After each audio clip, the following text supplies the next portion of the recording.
Hello, Austin. I'd like to thank you for allowing me into your homes for this 28th episode of Season 2 of Esoteric Science Roundtable. I would like to first start by thanking everyone that made it out to the Goodwill meditation that we hosted.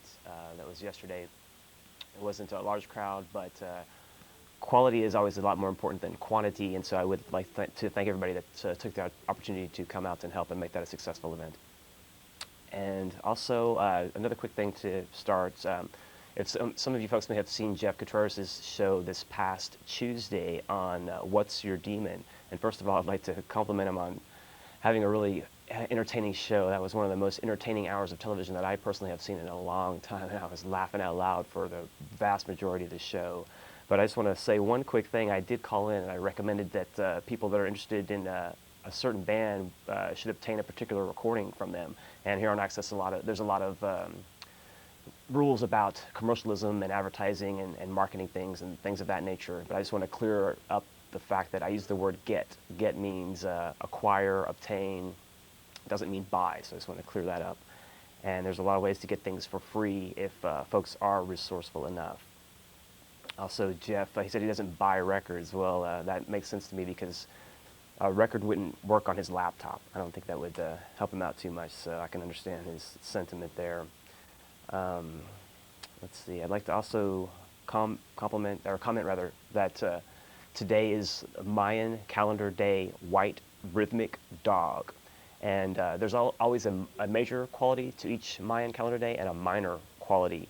And today, the major and minor quality are both the white dog, or in this case, the white rhythmic dog, being the specific day today.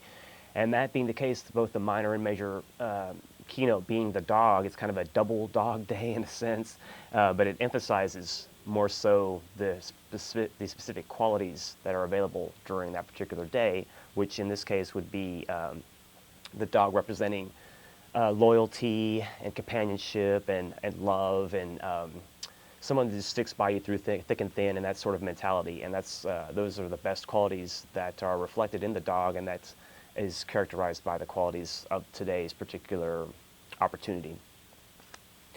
And so let's see here. The topic for discussion today is expansion of consciousness. And that being the case, there's to begin with, I want to kind of follow up a little bit from last week's show. I spoke about Lemuria initially and then followed somewhat with the evolutionary flow from that continent, the first continent where man became self-conscious, and what we could equate to the Garden of Eden. It'd be very similar to the Garden of Eden as far as that being the source of man's individualization and the embarking of man upon self-consciousness and the further unfolding of evolution from that point. And so that was a very significant point in our history, and that happened roughly around 18 million years ago. And so if we continue to follow the evolutionary trends forward, we can see how during different ages, mankind and the different plant life, mineral life, and animal life, the forms were right and proper for the individual life to indwell those forms. And so forms are constantly changing and evolving in order to meet the demands of the evolving life that manifests itself in each of these individual forms. And so we can take a look at many examples throughout history if we want to look at, for instance, a horse evolution or evolution of a particular plant species or what have you. We can see how the evolutionary trends have unfolded themselves and allowed for the particular genetic characteristics and the particular mutations to carry forward as time progresses, so that, again, the evolutionary changes and, the genetic mutations would be appropriate for the indwelling consciousness. Again, form always changes and meets the demands of spirit, or it molds and shapes itself to be the proper fit vessel for the indwelling life. And so that being the case, we can consider how consciousness further expanded itself through humanity, in the sense that the senses that we exercise and work through today were not active a long time ago. What took place was that gradually, as we descended into our denser nature where we are today, we eventually had to build in the senses that were adequate for this realm or this material plane. Previously, our senses were much more of the spiritual nature and much more in a refined state, if you will, as they made their way down into condensation and physical plane manifestation. And so we can find how consciousness moves its way through these evolving series of men, and how different climatological events and things of this nature are going to also factor in, certainly, but mainly it's the divine aspect of the consciousness that's causing these changes to make adequate form, as opposed to environmental circumstances creating the need for the changing of the consciousness. And certainly, again, we can't dismiss that, and we can't discount that fact, because that does factor in, certainly. But ultimately, it's the spirit moving through matter that's going to move into a particular form at any given time, and that's going to demand that the form meet the needs of the spirit. And so that is the impetus or the impulse or the starting origin for any kind of a genetic mutation, or the breaking off into sub-races and the different ethnicities that we see reflected in today's human race, and the wide variety that we see, and certainly the wide variety of all the plant and animal species and mineral species for that matter as well. We see the wide diversity, and that's just on our planet Earth. If we can really extend our consciousness out further a bit and consider the fact that the same situation also finds itself unfolding on other planets. Now, certainly the way that consciousness would be unfolding on another globe would be entirely different than it is here on the Earth, and there would be different forms that would be right and proper and fit for that portion of the evolutionary unfoldment of the bigger picture. And again, keeping in mind that we are all part and parcel of whatever takes place in the entire universe, let alone on this globe of ours that we all inhabit and share. And so we can trace, again, from the earliest man, when we first gained our self-conscious aspect, and we could say, I am, that we again see the senses building in. And also another aspect of that is that there have always been different individuals that have been able to take advantage of the evolutionary process and to just use it more to their advantage and get more out of it. And so by being more efficient with their incarnations, and this is keeping in mind that we do have more than one incarnation if you choose to submit to that or subscribe to that theory, that there is more than just a one-shot deal in the lives of individuals, and that we have a continuing chain of lives that lead again to this unfolding of consciousness. And so we could see the unfolding of consciousness, that certain individuals in a certain city, country, ethnic class, what have you, are going to be the ones that rise up among, or above the masses rather, and are the ones that are going to be able to help offer some guidance and some suggestion and direction to their fellow men. And that always is the case that we find through evolution, that the proper individuals are going to come on the scene, if you will, or be born into the proper place at the proper time for a proper invention to take place, proper unfolding of any number of aspects of human endeavor, whether that be educational, sociological, governmental. We find the proper individuals coming into incarnation at certain times to be able to fulfill these positions. Now, certainly if we consider the current state of affairs and the current leaders of the world and the current military leaders and what have you, a vast majority of individuals would likely say that these individuals are not always acting in our best interest or acting on the behalf of the mass of humanity, that there seems to be quite a bit of individualized material want and greed that motivates and directs the motives of quite a few of the world's leaders at this point in time. Excuse me. But again, I have to ask folks to consider that that is part and parcel, of what we have opportunity for now, considering that we have to, if for instance we have a leader in a country that's not a good leader, this is going to force the populace to have to take a look at themselves. It's going to have to force the subjects of that, whether it's a monarchy and you're ruled by a king, or whether it's a military-industrial complex dictatorship, or if it's a strict Islamic rule or a strict religious rule that's governing in that particular sense. If there is oppression against the people, that is a lot of times right and proper, because there has to be contrast. There has to be a light to dark, and there has to be a way that individuals can evolve. And if there's stagnation and there's not an ability or an opportunity to move forward, then that would end to the demise of a particular portion of our humanity or lead to serious turmoil. And so we see when our free will is not allowed to express itself and we are stifled and subjugated and put into check by perhaps our world leaders or any other number of psychological manipulations and tactics that are used against the populace of this globe in order to keep us within a certain framework of thinking and to keep us limited in our free expression, our free mobility, and our fuller understanding of what's going on, not only, again, on this globe, but on a larger scale if we choose to expand and consider out that far. It's really up to us as to where our paradigm or where our area of interest and existence sets itself up. If we want to just be concerned with our work life and our little home life and everything in that area, that would be the area of our understanding and the expanse of our ability and capacity. We may not have a desire to move out further than that. And again, keeping in mind, for certain folks, that is right and proper that they stay within that limited aspect for a particular incarnation. Some individuals feel that they need to get out and move the world and change things and sacrifice themselves for humanity.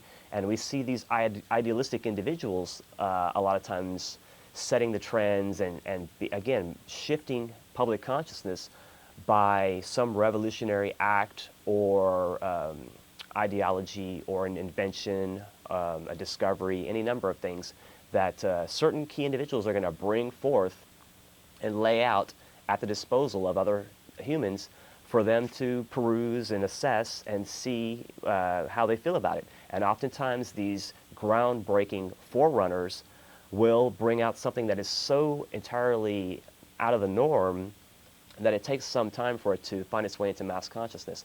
But some of these drastic ideas eventually do take root, and these are some of the initiating impulses and the impetus for further unfolding of consciousness. Again, keeping in mind that proper individuals are going to come at a certain time at a certain place to fulfill the capacity of the world leaders, educators, humanitarians, philanthropists, and certainly those that wish to enslave us as well. They come in at a certain time, in a certain place, to provide, again, that contrast, something that we have to work and move against in order to gain. If there's, again, stagnation and stillness, then there will be no growth. There has to be this constant challenging and this constant moving forward, surging forward, for us to have an expansion of consciousness and for the form, the evolutionary form, to change appropriately to fit the indwelling consciousness. And so we can see that this will also hold true for future humanity as well, and that individuals coming into that are being born now and in the future will again provide for this fuller unfolding. And that is the main way in which evolution does find its way, or evolution and expansion of consciousness does find its way into our humanity, is through the cycle of death and rebirth. And this recycling of humans is the way in which the consciousness moves forward.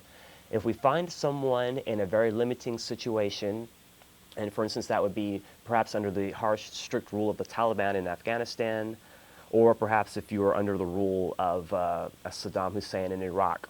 Now, both of those countries, supposedly, allegedly, according to mainstream thinking, are liberated these days. And that's certainly a relative term, and certain people are going to, some might say, well, they weren't really liberated from much of anything, except that their resources were liberated for the benefit of a handful, of a small minority. And that certainly is not improper, I feel, to consider things in that way.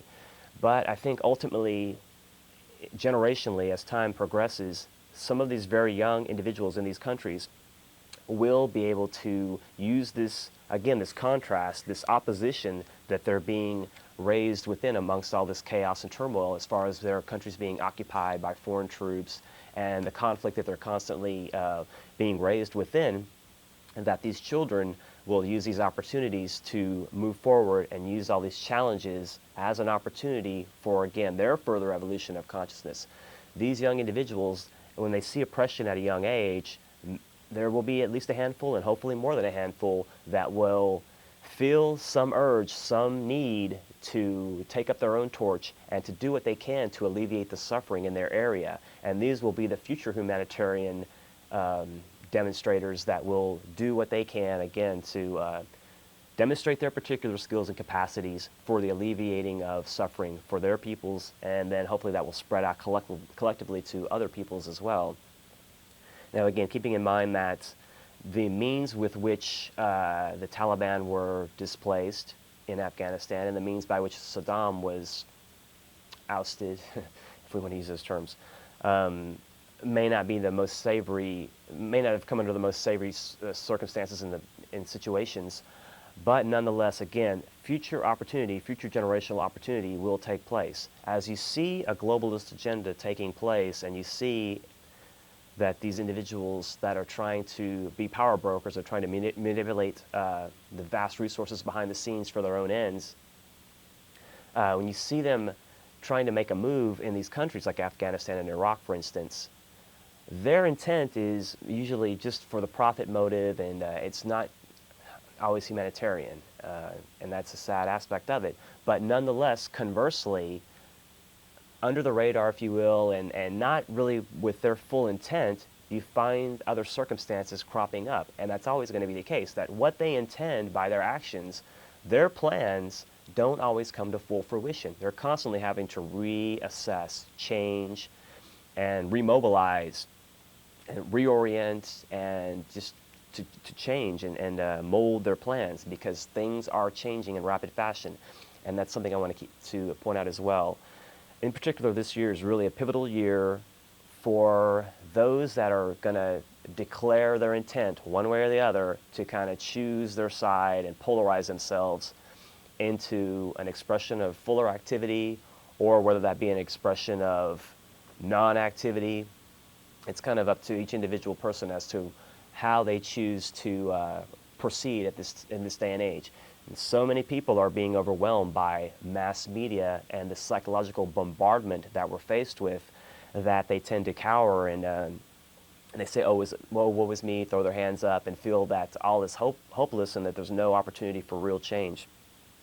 But then also there are those many individuals, I feel, that are also coming into a fuller understanding of their opportunities and their capacities, and so that you can see, again, in every country really for that matter, with the youth of these nations, there lies the opportunity for the further unfolding of consciousness, a further expansion of understanding, and a further ability for cooperation among all men, among all humanity.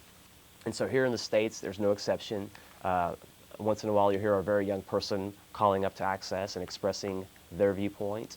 And also, too, when you have local high schools asking some of the local Access hosts to come down and speak before the students, that to me is a real sign of progress as far as thinking humanity, as far as young persons that are beginning to think and consider some of these concepts in a very real way, and also to consider what they can do in their own lives, again, to help alleviate suffering, to bring some fuller understanding, and to again, bring their capacities to the table so that they can do what they can in their own way to help out. And more and more, you see young people being inclined towards this sensation that the very young age children will, you ask them what they want to do, they say, "I want to help people." You know, they want to do this, they want to do that, they want to be a doctor, they want to be a lawyer, they want to be something humanitarian, perhaps a teacher.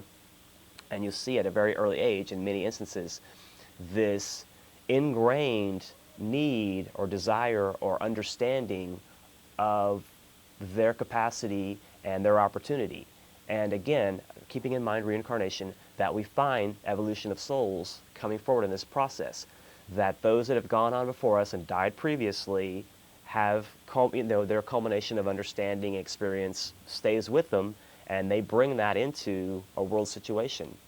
So I often think of it as curious, for instance, of those individuals that were perhaps bumped off by the establishment, whether they were assassinated or what have you.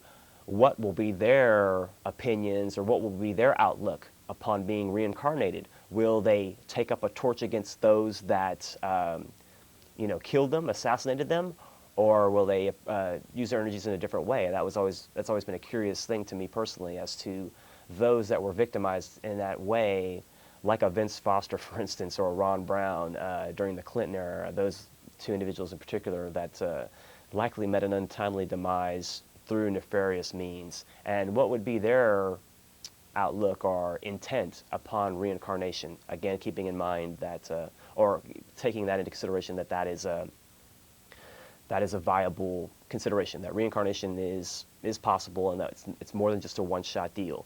In my estimation, the concept of a one life and that's it is very limiting, and would keep many people subjugated and limited, because they're fearing for their own skin, and so they don't want to stick their necks out a lot of times. Then also you have those that feel like, this is my only opportunity to do something, and I've got to use every minute to the best of my advantage, and I've got to make every use of this life to do everything I can for whatever they feel in the intent to do. And so it could motivate some individuals, or it could cause some people to, again, be fearful and just to kind of give it up, and just to not consider what they can do to change things, because they would feel hopeless and not want to risk their own skin. And we find that materialistic thinking a lot. Not that it's necessarily bad, that's the paradigm that some people choose to stay locked within for a lifetime, and it allows them a particular outlook. It allows them, from that fear and that limitation, a certain approach and outlook that they'll be able to use for their further evolution down the road, and further incarnations. They'll be able to grow from that inadequacy. Now, as we move forward from our current fifth subrace, which is the fifth subrace of the Aryan race, which is the Anglo-Saxon dominated portion of our humanity currently, we see that passing out of evolution, and we're passing on into a sixth subrace. The fifth subrace emphasizes, and continues to emphasize as it's phasing itself out, the quality of mind, and 5 is the number of mind esoterically. And so we see the mental faculty and information, the information war, the information age, all of this high technology that's resurging and coming back around like it hasn't in really tens of thousands of years. That we see, again, a culmination on a higher turn of the spiral, that will allow for fuller unfolding of consciousness and the continuing expansion of consciousness. That this mind quality will change and grow, and what will take place in the future is that the head will merge with the heart. And what will take place through that occurrence will be that men's thinking, or the thinking of humanity, will be impressed and motivated by loving understanding for one's fellow men, and for a true expression of goodwill and a true seeking after right human relations. And that we'll see this unfolding, this outpouring, this expression coming from our hearts, and keeping in mind that the heart is the organ, not the dense physical organ, but rather the vessel or the vehicle that will allow for us to have a fuller expansion of consciousness by sensing the larger picture outside of our immediate area. The heart is the organ that allows us to, it vibrates out and rings out, and it allows us to empathize, sympathize, commiserate, have a mutual understanding, see eye to eye with different individuals in different areas. And if we open up our hearts as much as we can and consider the heart being able to bridge vast distances of our globe, and for that emotional output to merge, and for us to be able to, again, feel for other people. Basically, when you feel for others, that is the basic seed that's going to find its way into fuller expression as our sixth subrace finds its way into manifestation. As the fifth phases out, the incoming sixth takes over, and you see this merging as one goes out, one comes in, and this overlapping is going to provide for this opportunity. We're going to have an opportunity for, again, the head to merge with the heart, and our thinking, our motives, and our intent to be based on a real loving understanding and a real sense of camaraderie, cooperation, and just basically a sense of being in the same boat with all of our fellow men. Those that think of events on the other side of the globe, perhaps in Iraq, or those that are starving in Africa, and those that are being subjected to the mass vaccination programs, all of these individuals are suffering at the hands of others. And this is something that really increasingly cannot be ignored. And also that's another characteristic of the future unfolding of humanity, is that less and less will things be able to be hidden away, and more things will be proclaimed from the rooftops.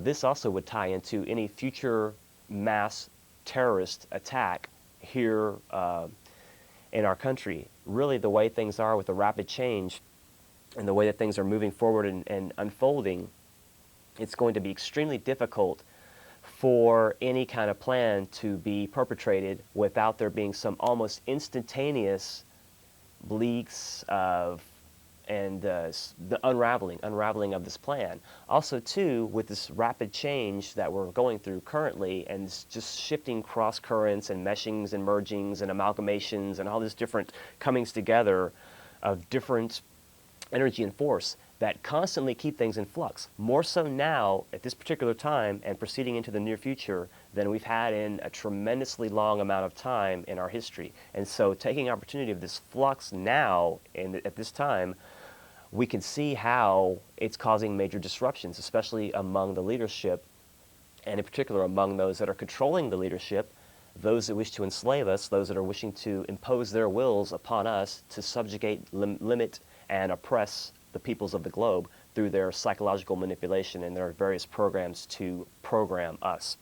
And so that being the case, this unfolding of an intelligent understanding, this love, wisdom, and this, again, a loving understanding is going to start to break apart this crystallized aspects of this old order that are keeping us enslaved and keeping us in this old mode of thinking that is no longer adequate and proper for emerging consciousness. We see vast exchange of consciousness. Even in Iran, for instance, there are thousands of students that are protesting against the clerical authority, and you see the riot police come out, and what's amazing to me is the riot police in Iran have far less armored gear and have far less protection, and they really only had the plexiglass kind of coverings, and they had some riot batons from what I could see on a BBC report that I saw earlier today. You don't see them with the full-on body armor. You don't see them with the guns and all the assorted little fun toys that are being used to intimidate, enslave, and oppress us, and to keep that police state mentality ever present, omnipresent in the back of our minds, that we're always aware the big brother is right there. Also South Korea, if you ever see the South Korean students, they really get down when they riot. And all of these uprisings and all of this kind of turmoil that's taking place worldwide is all part and parcel of this spirit of evolution. It's finding its way through a group, through a nation, through different individuals that are the key components that are at the head of the surge, and they're riding the wave, they're riding the crest of the wave into a new understanding and a further unfolding of consciousness. And so we can see these various groups that are right at the cutting edge of this new opportunity, and that people increasingly more so and more so are ignoring written law if it flies in the face of divine law, if it does not respect our free will, our free mobility, our freedoms, and if it's just not good for humanity in general. More people are assessing these things, and they're starting to realize that, hey, this piece of paper is just a piece of paper. It has no real bearing. The intent and the spirit of the people is what is going to perpetuate and propel us forward. So in spite of whoever is our president, in spite of the political paradigm that's being propped up as the predominant one, in this instance, Republican control and all this kind of good stuff, it's all paradigm management, and it really ultimately boils down to each individual person and their particular perception, and then group perception and on from there. Once we understand more so that there are tremendous amounts of pockets of people around the globe that are thinking about freedom, free will, and they're thinking about how to liberate themselves from the various oppressions that have found themselves entangling us over so many long centuries, that we're finding our way out of this maze finally, little by little, and then more so exponentially and incrementally, we find this blowing up of consciousness. And these are, again, the impetus, the initial seeds that are starting this whole thing off. And they're going to, again, flow and get fuller and faster and more furious in short order, ultimately, because of the situation. Many of the climatological events that are coming along down the pike, and whether that be weather-related or climatological in the sense of mass consciousness, these things are changing abruptly. And so really what it boils down to, again, is what people perceive. So if people, for instance, have a libertarian perspective across the board, it doesn't really matter so much what the particular letter of the law is or who is in the seat at the White House, for instance. If people are thinking a certain way, then that is going to lead to things being that certain way, because public perception, mass consciousness, is all part and parcel of thought and energy, and according to physics, energy follows thought. And so as more people think along a certain line, the more people are going to be aware of a fuller understanding, and we're going to get past this rat race, this maze, and this matrix, and again, grasp the threads of a fuller understanding and get back to the good, the true, and the beautiful. It's really entirely up to us as to how we choose to proceed along those lines. And if we can get past the fear and enslavement and enfrightenment and come to a fuller realization that, hey, I feel a certain way, I cannot be the only one out there. There are certainly other people around the globe and around this country that feel the way that I do about a certain subject. And keeping that faith and confidence firm that there are those individuals, and they're working equally hard in their area. Austin Access certainly has a beautiful thing going on, and I'm ever thankful to be sitting in this chair on a weekly basis, live here every week, being able to bring up current subjects and to try to help elucidate and enlighten individuals, or at least help them to consider, to think about some of these things they wouldn't have otherwise considered. And so we have this platform here in Austin. It's wonderful, and it's finding its way out on a vast scale right from this little initial area here. And certainly we can't discount the fact that there are other pockets in other places that are equally motivated and equally active that are also doing their thing. And it's incumbent upon us, and it's only helpful for us to understand and consider that they are there, and that collectively a lot of people are thinking about freedom. They're not big fans of the so-called Patriot Act, and they don't want to go along with the police state. And so more and more, it's going to depend on public perception and public thinking. And if we buy into the matrix and we choose that as our paradigm, then that will indeed be our paradigm. If we want to get away from that type of thinking, and we want to free ourselves and step back and look at the larger reality, it's really all up to us. And certainly individuals can spark that interest, and then groups can arise from that, and then that group mentality carries on really like wildfire, incrementally and exponentially further out from there. And so again, keeping in mind that as far as reincarnation is concerned, that is the method by which humans can expand consciousness, because once a form is no longer adequate and fit, it has to fall by the wayside. And certainly karma and dharma, as far as obligation, duty, and the law of rebirth, as far as the law that we have to answer to. If we transgress against the law, we have to own up to it. We have to pay back. And so we have to have an adequate number of lives unfolding to allow us to pay off our debts and to basically get it right here on this planet, so that we can all pass forward into a greater understanding, a greater consciousness. And we have that opportunity, quite frankly, right now. It's just a matter of us just understanding it and firmly grasping it and moving forward with that confidence. So again, when a person dies, it's not always a negative and sad, well, I don't think it's ever a sad thing necessarily. It's always part of the divine law when there's a death. Certainly we can factor in accidents, and that's, for instance, a friend of mine called me today, and his sister, who I know, was hit by a car and died suddenly today. And so these things we can never predict, but they do have their right and proper place in the larger picture. And so to look at it as a sad event is not necessarily adequate.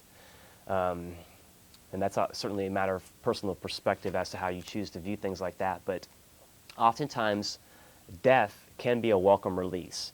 And if you're in a strict religious rule, or for instance, if you're in Iran and you're a young girl and your uncle slits your throat publicly because you've disgraced the family, that ending of that life at that time might be more of a blessing than not, because that soul can move forward.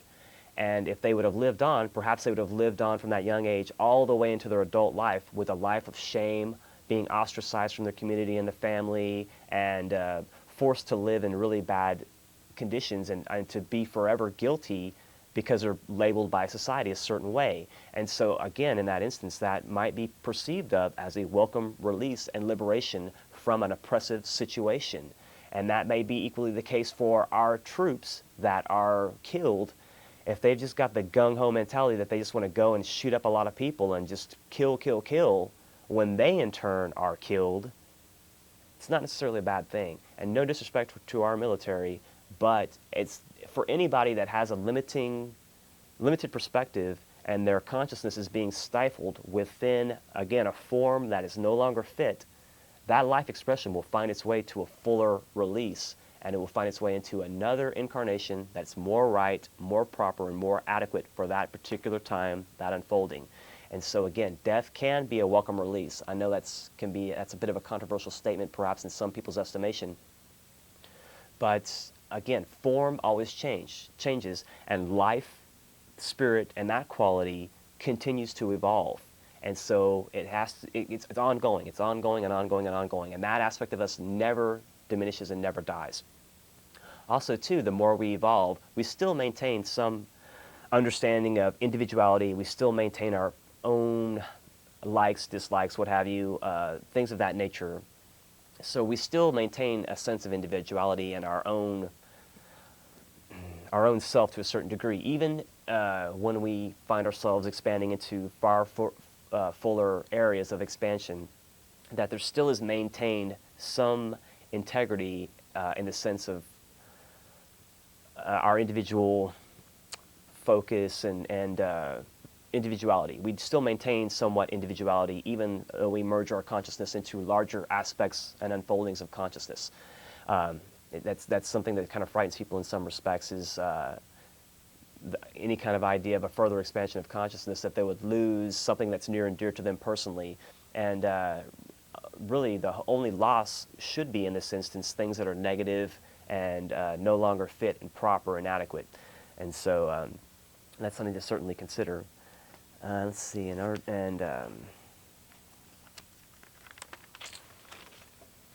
far as another aspect to consider is just the main tool for expansion of consciousness is the creative imagination, or our opportunity and ability to use creative imagination and visualization. This is the basis for meditation, and meditation is the basis for union with the divine, or a way or a means by which we can return to the divine and merge our consciousness here on this plane with our consciousness on more refined planes. That is still us, but it's a higher aspect of us, our soul and our spirit nature. And as we find our way back to union, again, a meditation and a way of stilling the mind and keeping a positive focus towards the divine is the key way in which we can find in the physical body during this lifetime a way to get back and gain that fuller understanding.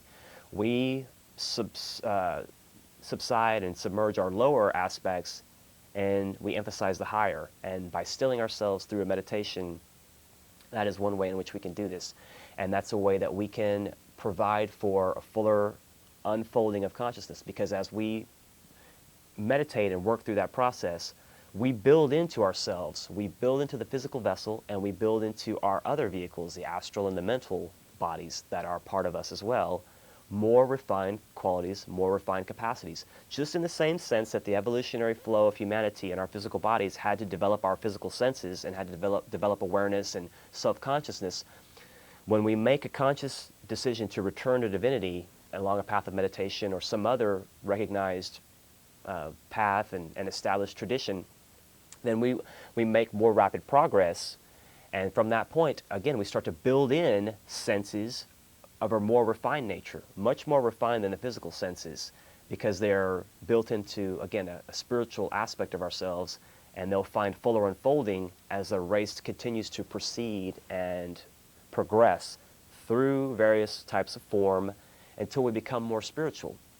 And that is part of what we have in store for us as well, that the dense physical is becoming more and more refined, and that we're becoming lighter, less dense, and the vibrational quality of the planet and a surrounding area is, again, in flux, in turmoil, and the thinning of the veils that separate the worlds are diminishing. And so what lies hidden and what is not readily apparent to most men is becoming more recognizable and more visible to more individuals. And that would be in the instance, for perhaps, of a child having an imaginary friend or seeing little fairies and things of that nature.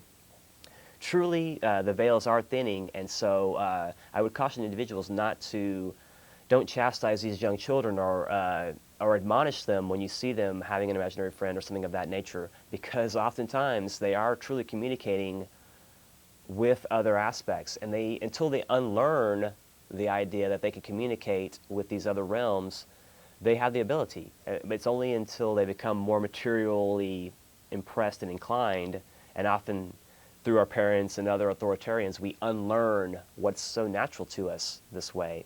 And that's unfortunate, but that's part of our process of coming into manifestation, to forget our spirituality so that we can make evolutionary progress. We have to come into the dense physical to experience and experiment, and through trial and error, we move forward and expand. And that expansion of consciousness is a continuing process.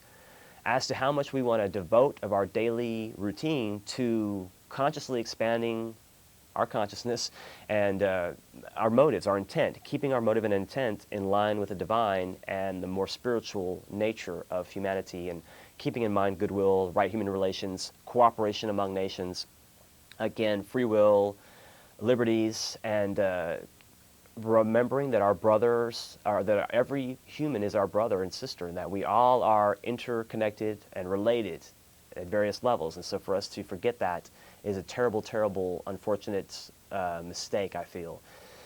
And so that being the case, I'm going to go ahead and grab a few calls and see what's going on this evening. Hello, caller, you're on the air. Hey, how you doing? Good, yourself? Hey, fine. I've seen you a couple times. Your show's real interesting, and I appreciate your point of view, because a friend of mine, hang on, let me turn my TV down a little bit. Sorry. Okay. Sorry about that. Can you hear me? Mm-hmm. Okay. We can speak up a little bit. I'd appreciate it. Oh, okay. Okay, can you hear me now? Yes. No, it's some of the things. It's funny. Right before I turned your show on, a friend of mine and I, we were discussing the same thing. Like everything's going on in Iraq, and the corporate power grab, globalization, blah blah. And on. All the stuff you could go on, and that's going on. Like you said, the big changes, and it's the same thing I was saying. It seems like even the regime that's in now, there's always some good people that stay in, in the government and stuff, That's true. they're honest and working for what's right, and they have, some kind of ethics or, some kind of character, or, they have some sense of decency. But yeah, I'd say like a Ron Paul, for instance, would be a good example. But please continue. Yeah, but like you said, it seems like there's a few people that they're expanding to control, like you said, to control the masses, and I believe it can't go that way. And I think the same way, like we've outgrown these 20th century, just like we've really outgrown the fossil fuel. I mean, it's kind of ridiculous. Right. 1980, I remember them coming to my junior high, and saying, "Oh, here's the hydrogen car of General Motors." That was back in 1980. It's like, where's this car? It's been 22 years. They had.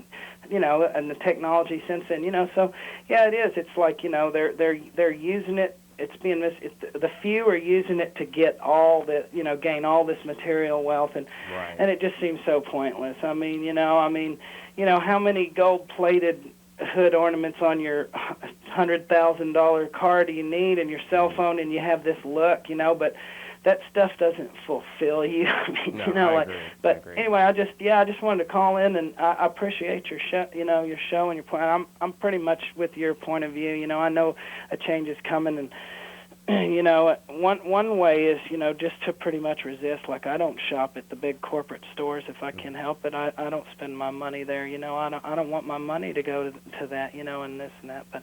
But just a lot of things you're saying. There is a few people in the world trying to create this big structure of corporate, multinational corporate, and it's a global thing, and everybody, so a few people can make billions, and everybody else is going to work for $6 an hour and just subsist on next to nothing, Well, that's their plan. I do appreciate you taking the time to call. Thanks. Okay, thanks, guys. Take care. Yeah, but that's our hope too, is that as they oppress more people, and we realize that we're all in the same boat across the board, whether black, white, Asian, any ethnic differences shouldn't factor in, because we're all being played for chumps. And the sooner we realize that collectively, then that handful will have to go by the wayside. They really are in a mode of self-destruct right now, and they're panicking like rats. And to see them scurrying around is both frightening, unnerving, and amusing at the same time. So it's just kind of watching this unfold is just really interesting. A lot of people are feeling that way right now. A lot of people are on the same page in the same sense you're describing, so thank you for your call. Hello, caller, you're on the air. Good evening. Hi. Hi. I would like to ask you about something that you mentioned about 2 or 3 weeks ago. A caller had called, and he was explaining how maybe the park in Washington, D.C. was kind of set up like a pentagram or something, and you had also mentioned as far as symbolism, like how NASA postpones their launches to coordinate to some specific date. Well, did you notice how they postponed this last launch? Absolutely. And they said due to storms. They always do that. When they showed the launch pad, it was clear as it was a real nice and bright and sunny day. And so I just want to know your thoughts on that. And as far as I'm going to let you go, caller. But I do appreciate your sentiment. Yes, as far as the symbolism is concerned, there's a whole lot of symbolism as far as NASA goes, and as far as what they choose to use when they choose to do it. They always scrub their launches. If you just pay attention for a few months, well, they're not really doing a lot of, and they're doing the Mars thing now, so it comes and goes in waves, certainly. But yes, there always is going to be occult symbolism to the dates, the places, and also where they're landing, the coordinates of where they're landing, and the names, obviously, of the different vessels that they're traveling in, and the different programs and all that. It all ties into the larger picture, the larger portion of the enslavement, and just pulling the wool over our eyes as far as the larger picture. They want to keep us in the dark about our true nature, our true history, and our true capacity, really, by enslaving us these symbolic and psychological warfare means. Hello, caller, you're on the air. Hello? Hi, go ahead. Yes, I just wanted you touched on a lot of good topics tonight, and I just wanted to compliment you in particular on the emphasis on the fitness of form. Mm-hmm. I think it's a good idea, definitely, to pay attention to the fitness of form, because then if you do, then you can start to recognize more and more. Would you agree? Mm-hmm. Yes. Yeah. Did you care to elaborate on that a bit and give What's some other that? points? Did you care to elaborate on that point a bit, or? Right, absolutely.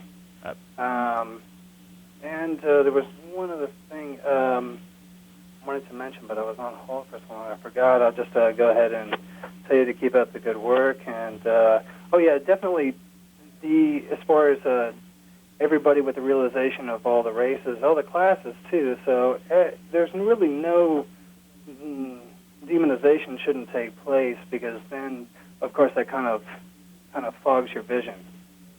We can get distracted. Everybody's going to be going through the same type of realization all the time. Right. And when things become even more obvious, of course, for a lot of people, the vision becomes even more clear. Good points. Yeah, thanks. I appreciate that. Have a nice evening.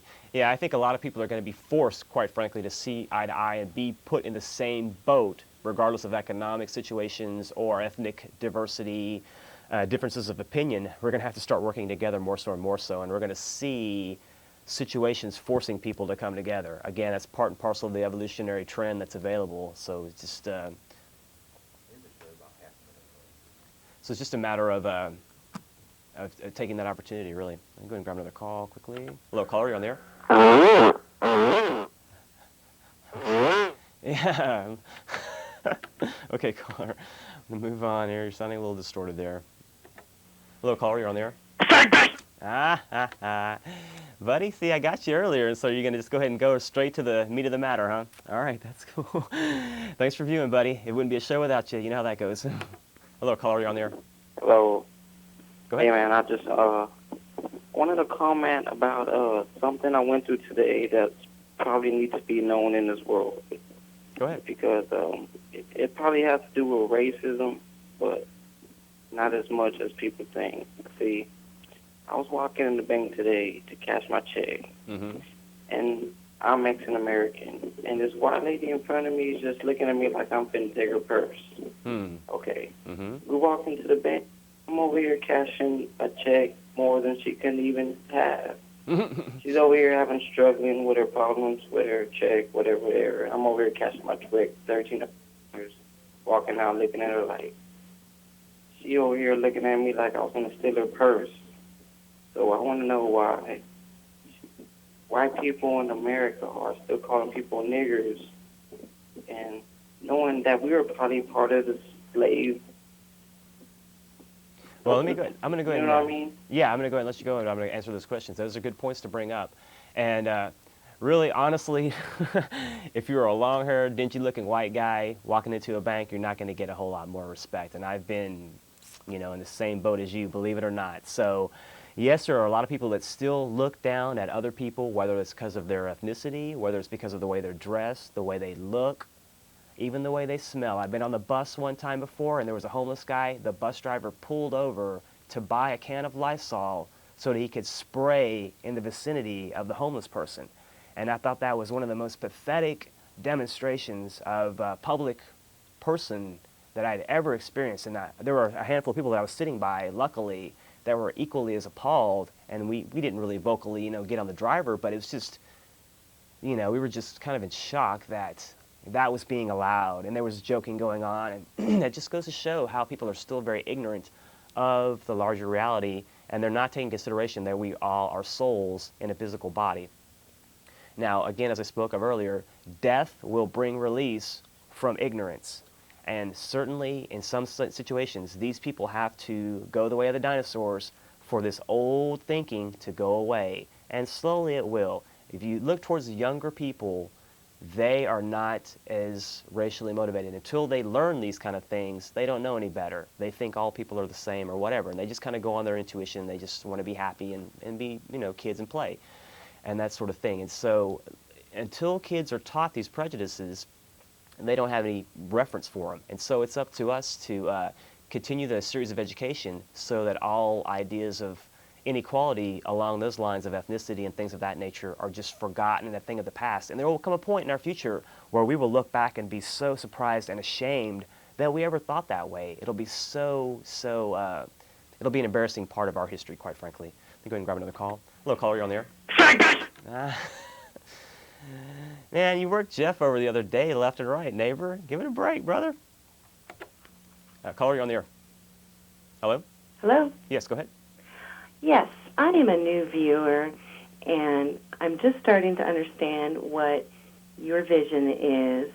And I was wondering, when you refer to they, could you be a little more specific? Those that wish to enslave us, if that's who you're referring to, would be those individuals that their own utter materialism is to such a degree, and they feel that it is their birthright to enslave the bulk of humanity. And there have been a small minority through the bloodlines of certain families that have been able to perpetuate this control for thousands of years, and they've been able to set up this current situation of enslavement, the current world order, if you will, through this manipulating and wrangling behind the scenes, controlling the money supply, controlling the military-industrial complex, controlling legislation, controlling newspapers, controlling all of this psychological warfare apparatus that's being imposed upon all of humanity collectively, and it has been for a long, long time. And to name names, certainly I could do that to a certain degree. Could you? Could you name a couple names? It's like the royal families. It's like the royal families of Europe. It is the heads of the biggest corporations that you could think of. in some cases, not all cases, but mostly those. And when you see the list of like a Fortune 500 of the richest people, those guys are pimples on the real riches. You know what I mean? Those guys are nowhere near. Like a Bill Gates, for instance, is not really. He's almost, you know, he's ambition. He's aspiring to be in that league, not necessarily by his motives, but it's kind of a follow the money thing. And when you see those that in their policies they want to cull a vast majority of the population, and then those are the same individuals that are perpetuating the vaccination programs for the third world countries, and then you see the residual effects of this mass vaccinations resulting in sterilization, all the birth deficiencies, and then here in our country when we vaccinate, you get the crib birth, the stillborns, or the Wait, can I interrupt for a SIDS second? and all that. I'm sorry, go ahead. Yes. So when you say they, and you're lumping them all in one group, do you think that they are collaborating, that they're working together? Yes and no. And you don't think that they're just individuals that are looking out for their own best interest? Well, let me let you go and I'll finish that up quickly. Basically, yes, they've made cabals and amalgamations to further their own ends, but ultimately, when you are that much of a materialistic person and you're ultimately what I would refer to, or many would refer to as a Satanist, they do practice a black occult ritual, and they also answer to those that we would refer to as the Black Lodge or demonic forces or those extra cosmic influences that have come to enslave humanity from outside of our globe. Now that might be a little out there, but nonetheless, that, when you consider metaphysical things, is part of our paradigm. And just as there are those that are enslaving, there are those equally that work to serve and watch and guide the race. So you see a wrangling for position going on right now, and a playing for human souls right now. There's a war going on for our human consciousness and for our souls, our very souls at this time. And so those that submit to that enslavement routine and those that willingly play parts in trying to, again, kill many people and subjugate humanity, they're part of this system, but their infighting will be the death of them, because no, they're so materialistic that they can only work together for a short amount of time before they start to backbite and fight and have policy differences, and that will lead to their demise ultimately. That's our blessing, is that they can't work together ultimately. It'll all fall under the weight of this immense monster, and it'll collapse. The Leviathan will collapse under its own weight ultimately. But thanks for taking the time to view, and appreciate that quite a bit. Let me go ahead and wrap up a bit here, and I'm going to mention the philosophical and metaphysical meeting that we're going to be having will be next Wednesday. That's the 18th at Opal Divines. We meet upstairs, and it's from 8 on to the late night, and very casual, completely free. I'd like to encourage everybody to check out Therefore I Am every Tuesday at 10 on Channel 10. Jeff Contreras, fine host of that show. And I'd like to thank my producer, Chris, for commanding the helm of the Starship Esoterica. And I'd like to remind folks that we are here each and every Thursday live on Channel 10 from 9 to 10 o'clock. So I'd like to thank everybody that's taken the time to view this evening. Thank you, Austin, and have a nice evening, everyone. Goodbye.